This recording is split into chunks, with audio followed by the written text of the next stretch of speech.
Assalamualaikum warahmatullahi wabarakatuh.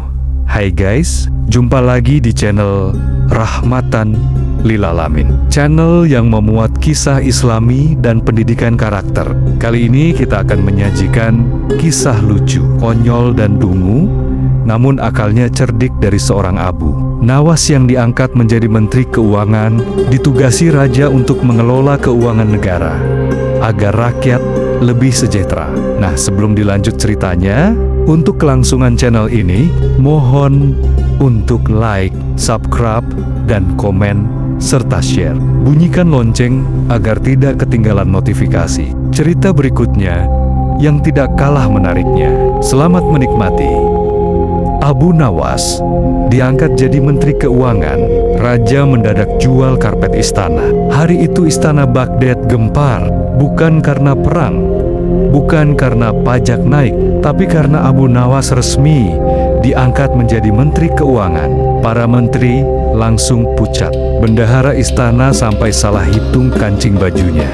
"Baginda," bisik Menteri Pajak, "apa tidak salah? Abu Nawas itu orang yang kalau disuruh jaga uang, uangnya yang jaga diri sendiri." Raja Harun al-Rasyid tersenyum penuh misteri. Justru itu, keuangan negara butuh kejujuran dan sedikit keajaiban.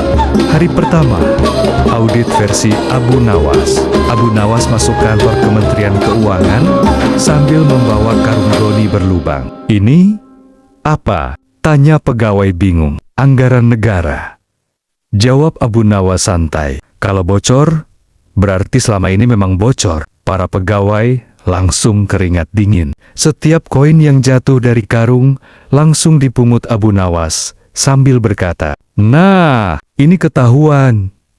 Anggaran bocor ke lantai. Program penghematan nasional atau efisiensi anggaran negara." Keesokan harinya, Abu Nawas mengumumkan kebijakan besar. 1. Lampu istana dimatikan siang hari karena matahari gratis. 2.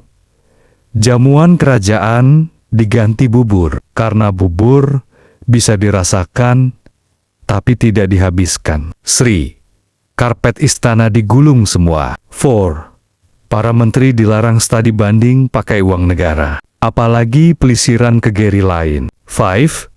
Para pejabat biasakan puasa hari Senin dan Kamis, agar merasakan derita rakyat yang kurang makan. Raja heran, "Abu Nawas, mengapa karpet istana digulung?" Abu Nawas menjawab polos, "Baginda sering bilang, keuangan negara harus transparan. Kalau ada karpet, uang bisa sembunyi di bawahnya." Raja mendadak jual karpet istana.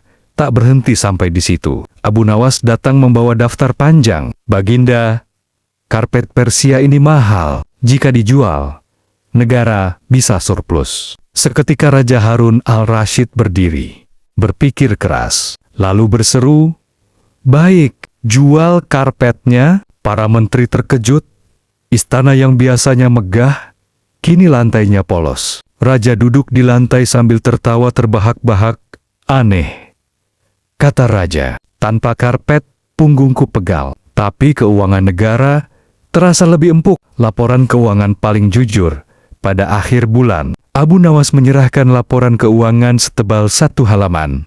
Isinya, pemasukan ada, pengeluaran terlalu banyak, sisa uang alhamdulillah tidak minus. Kesimpulan, negara selamat karena berhenti berpura-pura kaya. Raja membaca, lalu tertawa sampai hampir jatuh dari kursi yang kini tanpa bantalan. "Abu Nawas," kata raja, "kau ini bukan sekadar Menteri Keuangan, kau cermin kejujuran." Abu Nawas tersenyum lebar. "Baginda, saya hanya mengajarkan satu hal. Kalau tak bisa menambah uang, kurangi gengsi. Penutup bahagia, negara pun bahagia. Rakyat senang karena pajak tak naik. Istana sederhana, tapi jujur." Para menteri belajar hidup hemat, dan Abu Nawas, ia mengundurkan diri.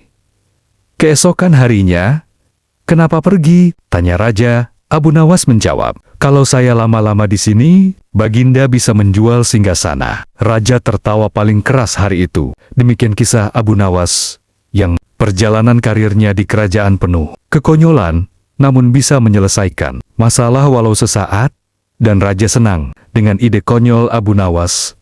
Semoga pemirsa bahagia dan mendapatkan perlindungan dari Allah Subhanahu wa Ta'ala, lancar rezeki dan berkah sekeluarga. Amin. Jangan lupa like dan subscribe agar bisa menonton video berikutnya.